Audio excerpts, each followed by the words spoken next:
Muy buenas tardes, bienvenidos y bienvenidas a un nuevo diálogo sobre envejecimiento y COVID-19 en este día lunes, 6 de julio del año 2020.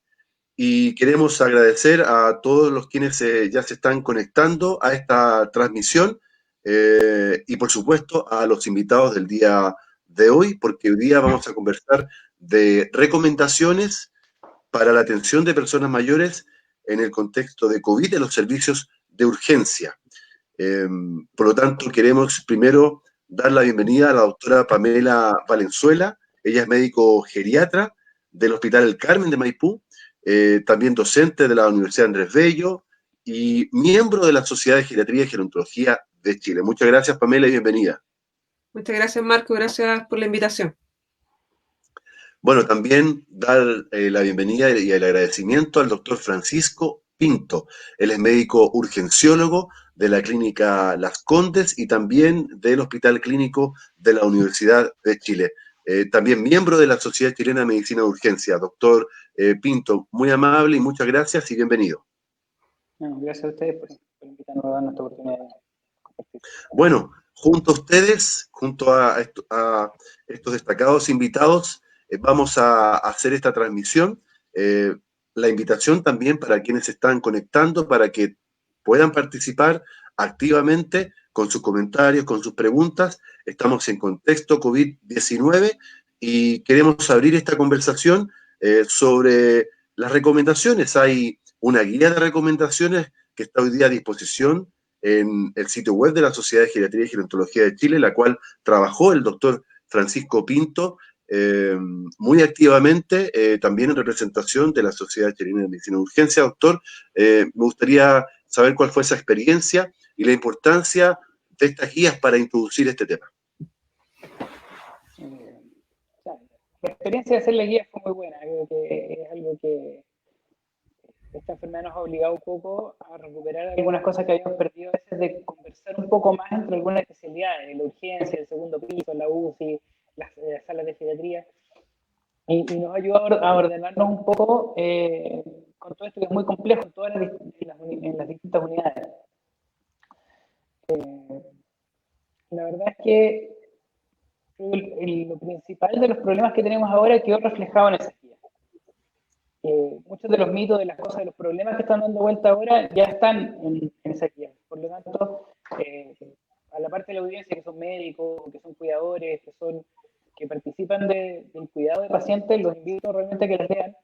Son 3-4 páginas, no son muy largas, pero sí resuelven bastante bien, creo, algunas cosas que son los signos de alarma, las cosas cuando consultar y cómo valorar realmente el paciente geriátrico en la urgencia para evitar algunos de estos errores de concepción respecto al nivel de atención que va a poder recibir el paciente. Que es mucho mito en ese sentido.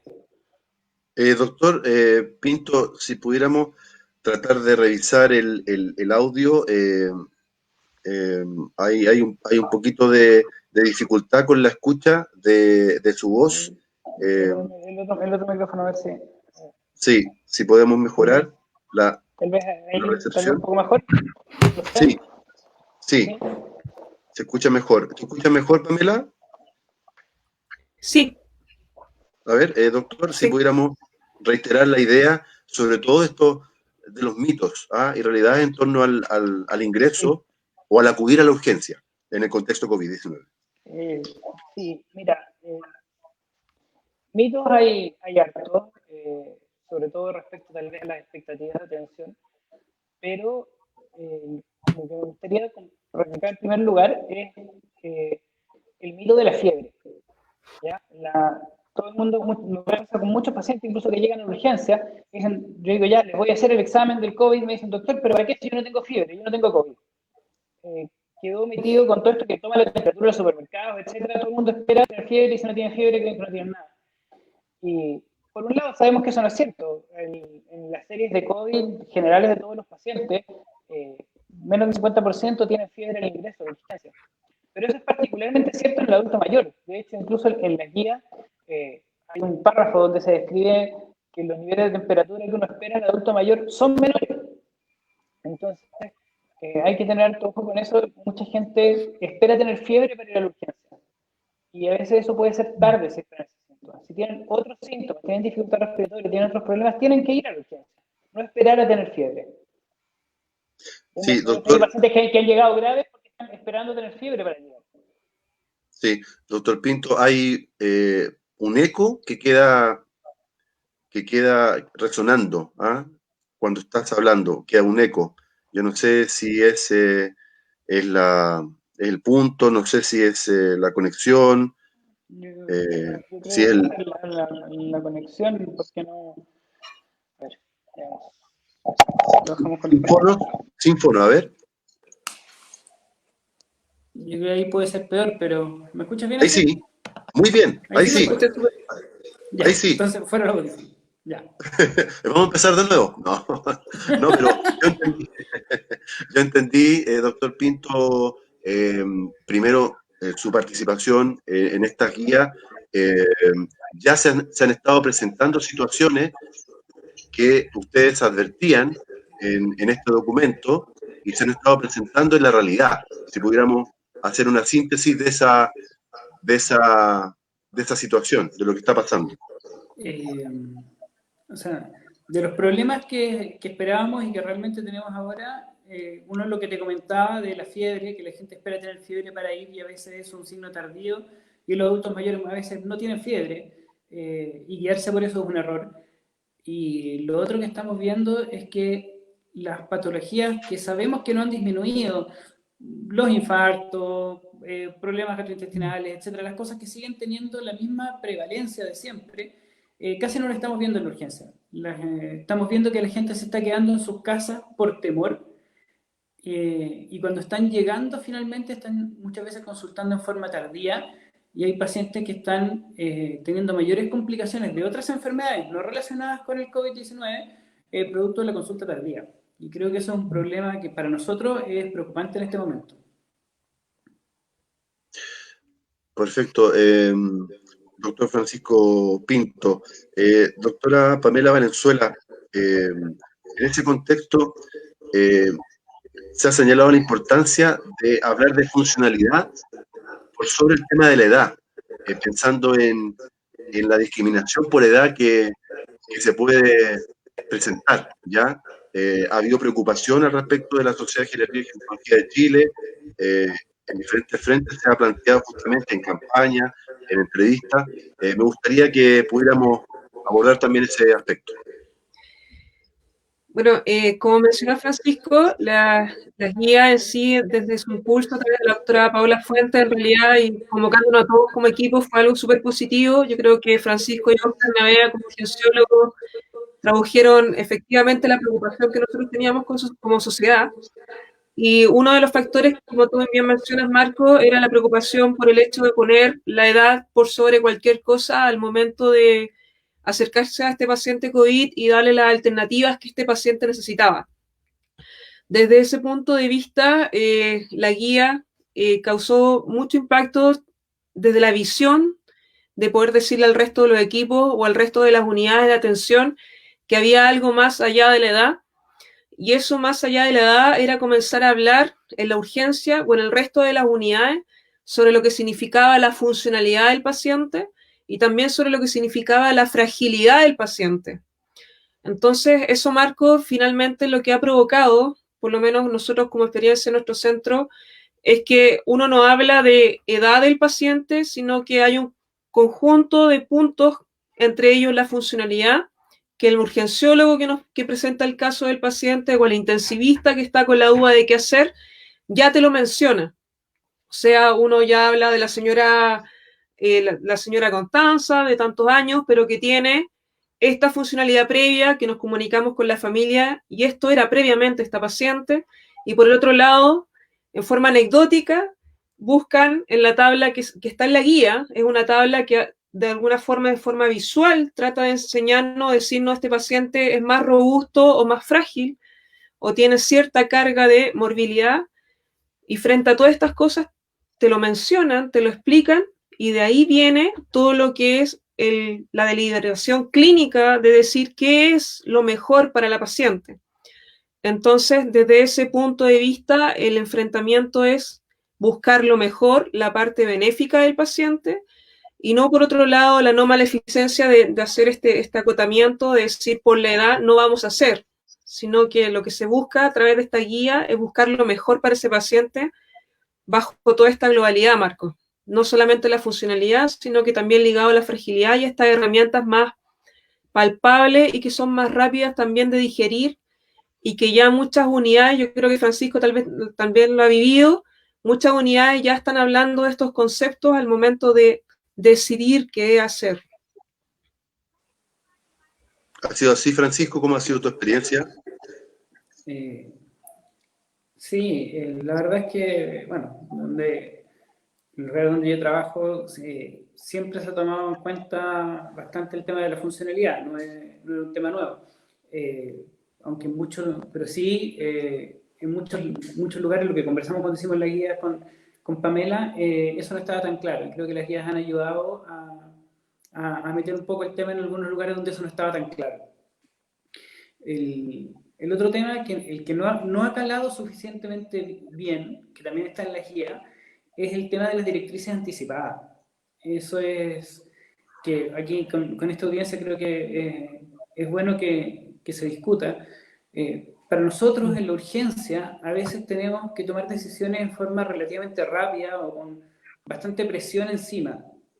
Y esas son condiciones en las que uno tal vez cuesta tomar las mejores decisiones o cuesta transmitir a la familia o al mismo paciente todos los elementos, todas las cosas buenas y malas, los riesgos y los beneficios de determinadas terapias.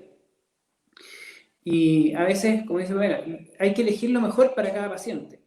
A veces el mismo paciente o la familia son los que tienen que elegir qué es lo mejor en su contexto. Y esa es una decisión, tanto que sea de hacer mucho o de hacer poco, no, en ambos sentidos, es una decisión que es mucho mejor tomada cuando es en frío. Incluso les evita a veces a la familia, aunque lleguen a la misma decisión, el quedarse con el sabor amargo de tal vez qué hubiese pasado si, de quitarles la duda respecto a la decisión que están tomando, en cualquier sentido. Entonces, es muy bueno que la gente que tiene cuidado adulto mayor o los mismos adultos mayores que a veces tienen muy claro lo que quieren y nadie les ha preguntado, conversar las cosas con sus familiares y decir, oye, ¿sabes que yo quiero esto o yo no quiero esto? Y de manera que si llegan a la urgencia, está claro qué es lo que el paciente quiere o lo que la familia quiere o no quiere hacer. Y eso ahorra no solamente mucho trabajo, sino que ahorra sufrimiento tal vez en terapias innecesarias o en reponimiento de familia, de suspender terapias que tal vez sí podrían haber servido en un caso puntual. En ambas direcciones es algo que es muy bueno cuando está claro desde antes. Y eso sería muy bueno que se socializara más y alcanzáramos este nuevo punto de ya no solamente pensar en la fragilidad de las terapias desde el momento de la terapia en la urgencia o en la cama de intensivo, sino pensarlo desde la familia, desde la casa. Claro, como una preurgencia, es decir, no llegar cuando ya la situación es inabordable, y si nosotros pensamos que todos los inviernos las urgencias se colapsan, por así decirlo, hoy día, además del COVID, tenemos otras situaciones que son riesgo para los pacientes mayores y para otras edades. Entonces, es bien complejo el tema para quienes trabajan en los servicios de urgencia, porque hay un estrés adicional, doctor. O sea, el estrés no es para nosotros. En realidad, Al todo sistema. esto en algún momento, claro, o sea, en algún momento el colapso de las redes acá en la región metropolitana fue bastante pesado en la urgencia. Todavía está complicado en algunas partes, en otros centros ha disminuido significativamente. Pero finalmente para nosotros que hacemos urgencia, nosotros como médicos de urgencia no tenemos un mucho mayor o menor estrés con esto, es parte de nuestra vida. El sistema se estresa y cuando el sistema se estresa no tiene la capacidad de dar respuesta a todas las necesidades de los pacientes. Ese es el problema. Y en ese contexto de que hay problema para entregar a todos los pacientes, a veces toda esta respuesta, que digo, no solamente es la cama de la UCI, es el tiempo para yo conversar con la familia y podamos ver qué es lo mejor para ese paciente. A veces ese tiempo no está en estas condiciones de pandemia. Entonces, todo eso, por eso me refería que estos pensamientos estas dudas que puedan tener los mismos, incluso digo, los mismos pacientes respecto a qué terapias acceder o no, si eso está prepensado y tiene las directrices previas, es mucho mejor finalmente para los pacientes. Doctor Francisco Pinto, urgenciólogo, conversando en estos diálogos sobre envejecimiento y COVID-19 en relación a la atención de personas mayores en los servicios de urgencia. Doctora Pamela Valenzuela, ¿cómo abordar tantos otros casos que llegan a la urgencia y que ojalá no llegaran? Y que bueno, son realidades que se empiezan a conocer en estas circunstancias. ¿Cómo abordar los temas de violencia intrafamiliar, de maltrato, que son lamentablemente muy presentes en las personas mayores? Yo primero me quiero colgar de lo que dijo Francisco recién sobre las directrices anticipadas, un poco, Marco, sí, en el sentido de que, bueno, aparte de ojalá tener las directrices anticipadas, hay algo que se mencionó la semana pasada en la charla de paliativo que hablaba sobre la conciencia pronóstica. Y eso es algo que igual se ha tratado de trabajar bastante desde el punto de vista comunicacional, porque muchos de los pacientes que llegan, los familiares, lo único que piden es que los conecten a un ventilador mecánico. Y se ha hecho un trabajo exhaustivo en poder informar a las familias de que hay pacientes de que independiente que uno conecte o no conecte un ventilador mecánico, eso no le va a dar una certeza de pronóstico o de vitalidad para ese paciente, incluso puede ser más deleterio o no.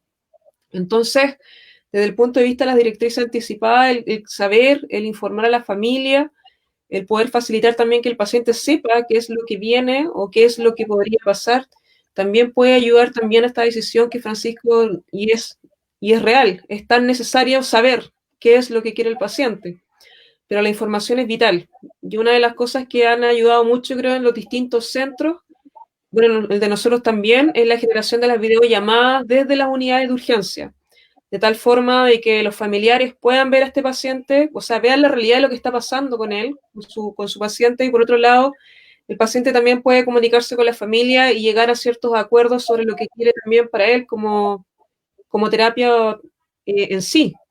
Entonces, una cosa es la directriz anticipada, pero también hay que buscar formas o herramientas, seguir fortaleciendo estas herramientas que han llegado a todas las urgencias, de telellamadas, de visualizar un poco qué está pasando, para que también las decisiones estén lo más informadas posible y esta directriz también tenga un sustento. Y desde el punto de vista que tú nos dices, Marco, bueno, lo que hemos visto bastante es que, bueno, es una realidad de Chile en realidad. Muchos pacientes mayores son cuidadores de otros pacientes mayores o están a cargo de un cuidador que está a cargo de 2 o 3 pacientes mayores o más, con una alta carga de enfermedad, entre ellas enfermedades pulmonares crónicas, que la vemos cada vez más, pacientes con insuficiencia cardíaca, etc.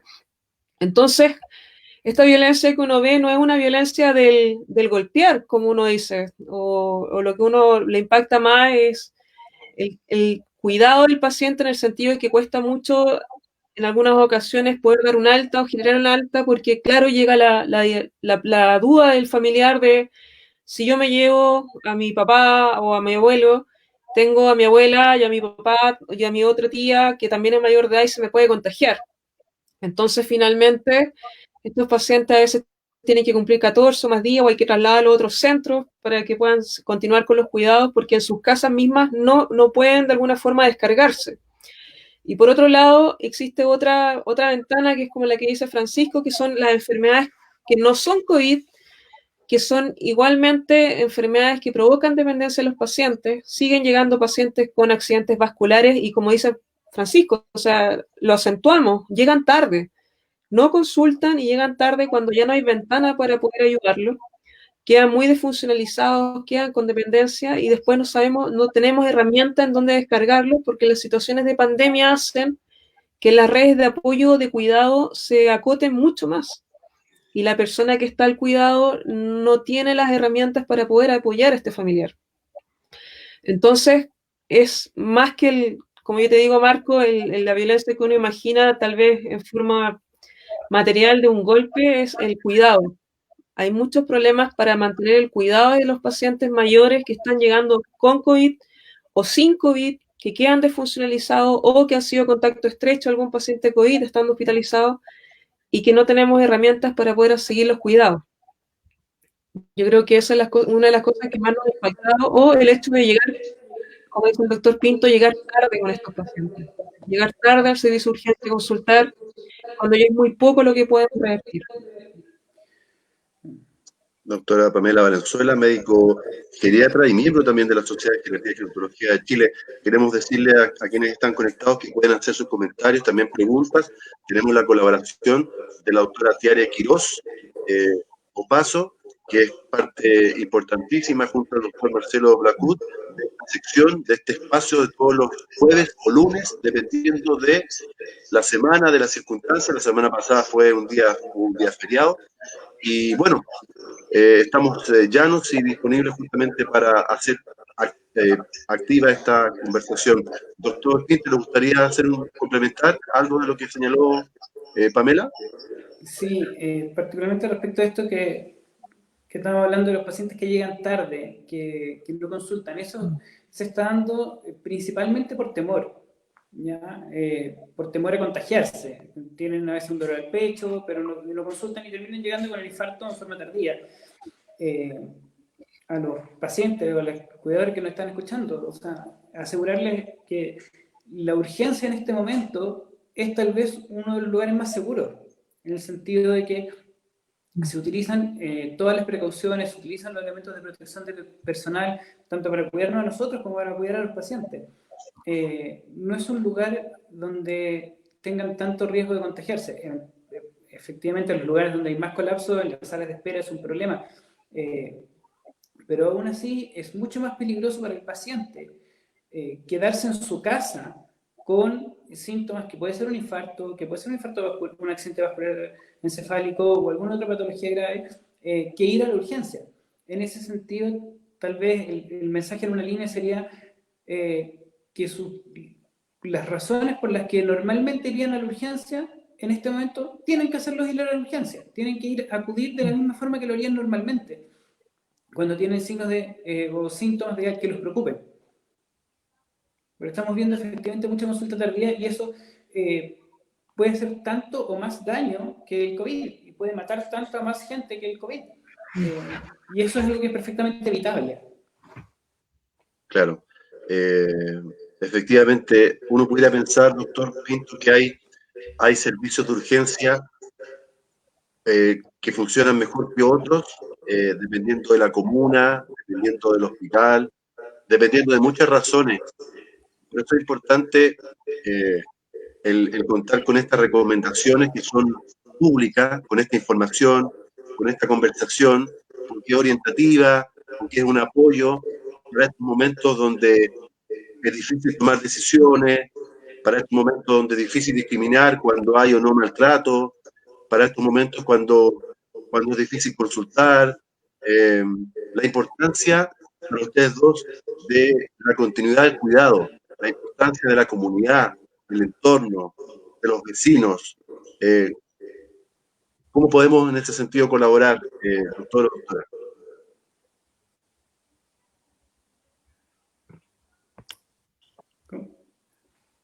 No te escuché bien. Sí. La última parte se perdió un poco, pero sí. En el fondo quería saber nuestra opinión sobre la continuidad de los cuidados. Sí, así es. Claro, bueno, aquí Pamela puede hablar un poco más que yo, pero desde mi punto de vista, claramente los cuidados parten en casa, ¿cierto? La primera cosa, desde mi punto de vista como urgenciólogo, es que esté la atención en la casa a cualquier síntoma de alarma y que el paciente efectivamente consulte en forma precoz si es que tiene alguna cosa de gravedad. Hoy en día, debido a todo esto del COVID, una de las cosas positivas, podríamos decir, que ha generado es que en la mayoría de las clínicas, en muchos centros, se han generado instancias de telemedicina por videollamadas o por teléfono. Y eso puede ayudar mucho a los pacientes que tal vez que tienen estas dudas de, oye, me siento mal, tal vez tengo que ir a la urgencia, pero tengo miedo de contagiarme. ¿Valdrá la pena ir o no que buscar alguna de estas herramientas que puede ser un punto intermedio de transición, tal vez donde hay una enfermera o un médico que le diga, ¿sabe qué? Mejor vaya que lo evalúen. O no, mire, quédese en su casa y veamos qué pasa mañana. Y así tenemos un cuidado también escalonado del cuidador o el acompañante o la familia a una instancia médica de riesgo cero, a una instancia médica más necesaria, que no tiene riesgo cero, pero tiene un riesgo, como decía, importante recalcar, bajo, que es el servicio de urgencia. Doctora Valenzuela. Bueno, sobre la continuidad de los cuidados, en realidad nosotros recibimos en la unidad geriátrica la UGA, cuando recibimos a los pacientes del momento 1, uno se plantea qué es lo que va a pasar con este paciente. Y en realidad parte desde el momento 0 en que uno comienza a entrevistarse diariamente con los familiares, con los tutores a través de videollamada, y luego de eso el tratar de detectar cuál es la capacidad de este familiar o tutor para poder generar la continuidad del cuidado que menciona Francisco. Una de las herramientas que más nos ha ayudado, Marco, aparte de las familias que han tenido, así como tenemos familias que no pueden hacerse cargo, hay otras familias que son tremendamente apañadoras y tratan de ayudar y de facilitar esta descarga del paciente lo antes posible del hospital hacia sus hogares. Tenemos una herramienta que es la hospitalización domiciliaria. Y yo creo que la hospitalización domiciliaria en todos los hospitales públicos, al menos, que la tienen, se han visto totalmente fortalecidas y también han jugado un rol súper importante en cómo yo puedo llevar a este paciente lo antes posible a la casa, de alguna forma asegurando de que el paciente siga con su tratamiento. No hablamos solamente de lo farmacológico, sino que también, por ejemplo, algunos pacientes con accidentes vasculares van con el kinesiólogo para seguir con la rehabilitación en casa, o curaciones de heridas complejas, etcétera, facilitando así que los pacientes, como tú dices, Marco, continúen sí o sí con los cuidados, además del cómo uno conecta con los pacientes en la atención primaria, porque la idea es que nosotros podamos descargar a estos pacientes, vayan a sus hogares, también después continúen con la conexión de atención primaria, porque esto es algo que, claro, salió de lo terciario, del hospitalizado, pero en realidad es un paciente que después sí o sí va a necesitar un seguimiento. Así que los cuidados, Marco, desde el día 1 hay una planificación y luego hay distintas herramientas. Doctora Pamela Valenzuela, bueno, estamos conversando de recomendaciones para la atención de personas mayores en los servicios de urgencias en el contexto de COVID-19, junto a la doctora Pamela Valenzuela, médico geriatra. Ella es miembro de la Sociedad de Geriatría y Gerontología de Chile, también docente de la Universidad Andrés Bello, también el doctor Francisco Pinto, médico urgenciólogo de la Clínica Las Condes, del Hospital Clínico de la Universidad de Chile, y también ha participado activamente de las guías, recomendaciones, protocolos en relación a este tema. Estas guías están disponibles en la página, en el sitio web de la Sociedad de Geriatría y Gerontología de Chile, para quienes están conectados hoy día y quienes también van a ver este video on demand, puedan consultarlas, son públicas, para tener más detalles, más información. Las consultas o los comentarios que hoy día hemos recibido, nuestros invitados los pueden después revisar, en conjunto podemos tratar de contestar, obviamente, porque también hay testimonios, les quiero comentar, hay casos, reina también a veces el drama, ustedes lo han señalado, el miedo, la incertidumbre todavía existe, y dado este aislamiento físico y no social que nosotros hemos insistido como Sociedad de Geriatría y Gerontología de Chile, tan importante lo que usted ha mencionado respecto al apoyo, a la comunicación, a cortar este distanciamiento social de los pacientes que están hoy día en urgencia, sea cual sea su condición, con sus familiares, con las personas que están más cerca. Me gustaría ofrecerles la palabra, ya que estamos en los tiempos, para que ustedes puedan agregar, invitar, convocar, puedan complementar algún punto o señalar algún aspecto que no hemos señalado. Doctor Francisco Pinto, por favor. Mira, lo que me gustaría tal vez, para cerrar, es la importancia de la prevención. Finalmente aquí hablamos de qué pasa con el paciente cuando llega a la urgencia, o qué podemos hacer con él, las directrices, pero finalmente lo más importante es que nuestros pacientes no se enfermen, que nuestros papás no se enfermen, que nuestros abuelos no se enfermen. Y para eso es muy importante todas las medidas que ya sabemos, de lavado de manos, de distancia social, de no salir, todo esto que se repite, pero me ha tocado, lamentablemente, con muchos pacientes que lo han hecho todo súper bien, menos un día. Tuve hace poco una paciente que había hecho una cuarentena excelente, pero falleció el vecino y fue a la casa del vecino y estuvo con toda la gente en el velorio y se enfermó y terminó hospitalizada. Entonces, es importante que la prevención es continua. Aquí no existe la excepción que un poquito no pasa nada. Un poquito puede ser terrible. Y por mucho que nos duele, que todo nos complique, estar tomando todas estas medidas, tienen que hacerlas bien. Buscar ese resquicio, no, si ese poquito puede ser el desastre. Entonces, que tomen conciencia de que, por favor, el cuidado tienen que mantenerlo. Las cosas están un poco menos malas de lo que estaban hace algunas semanas, es verdad, al menos en la región metropolitana. En otras regiones están aumentando todavía. Hay partes de la región metropolitana que todavía no están pasando muy mal. Y a pesar de los números que muestran en los reportes diarios, las cosas no están bien todavía y falta mucho para que estén bien. Entonces, que extremen los cuidados y que por favor no se enfermen. Eso va a ser lo mejor que van a poder hacer respecto a la urgencia, es no enfermarse. A no bajar los brazos, como decía el doctor Francisco Pinto. Pamela. Bueno, yo me sumo a la prevención de Francisco, creo que es vital no bajar los brazos. Estas narrativas de cómo se contagiaron para el Día del Padre o la Madre se repitieron, llegaron pacientes después contagiados, a pesar de todo lo que se dijo, se siguió haciendo las visitas inesperadas. Pero yo quiero resaltar algo que es la guía, creo que para tranquilidad de muchos, creo que se ha difundido en varios centros.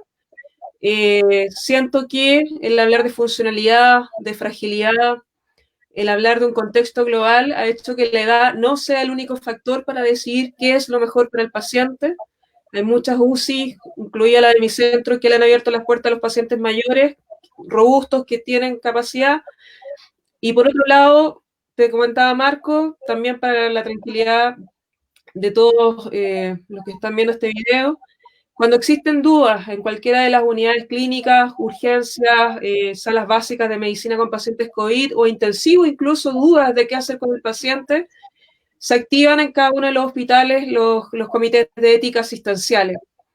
Y muchos comités de ética asistenciales, Marco, están súper activos, trabajando 24/7, atentos a cualquier duda que haya, de tal forma que las decisiones que se tomen con el paciente sean las mejores, desde el punto ético de la beneficencia, de darle lo mejor a ellos.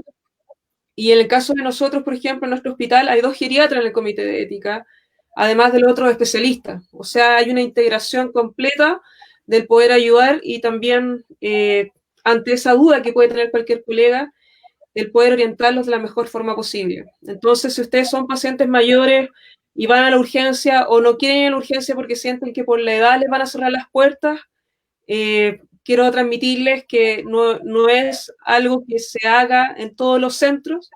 Yo creo que la mayoría de los centros ya ha sacado la edad como un catálogo o algo único, sino que la mayoría de los centros van hacia otro lado, que es una evaluación integral del paciente, y busca dar el mejor, la mejor decisión para ellos.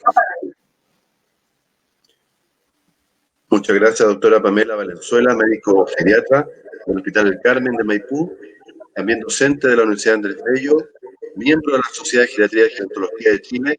Muchas gracias por vuestro tiempo, por la disposición, el interés. Sabemos que está trabajando también intensamente en este contexto complicado, con un alto compromiso hacia la profesión y hacia los pacientes.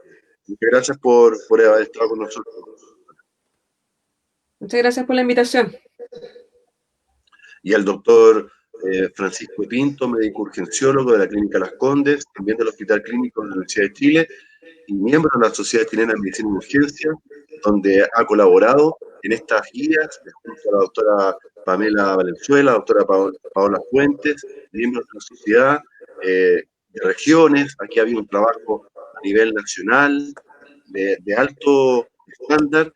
Doctor Pinto, usted está ahí, como diríamos, en primera línea, trabajando, también poniendo en riesgo, aunque suene cliché, también la vida. Sabemos que conviven con el estrés, pero esta situación es inédita y por lo tanto queremos redoblar nuestro agradecimiento de haber estado en este tiempo, en estos minutos con nosotros. De verdad, muchas gracias. Gracias a ustedes y cuando quieran se puede ayudar en algo para eso también. Muchas gracias a ambos y invitar a toda la comunidad que se ha conectado y agradecerles, por supuesto, por su, bueno, por su preferencia y invitarlos también a todos a una nueva conversación, a un nuevo diálogo próximamente en el contexto de COVID. Muchas gracias nuevamente a la doctora Valenzuela y al doctor Pinto. Un abrazo virtual, agradecido y que esté muy bien y muchas gracias a todos. Muy amable. Que esté muy bien. Gracias.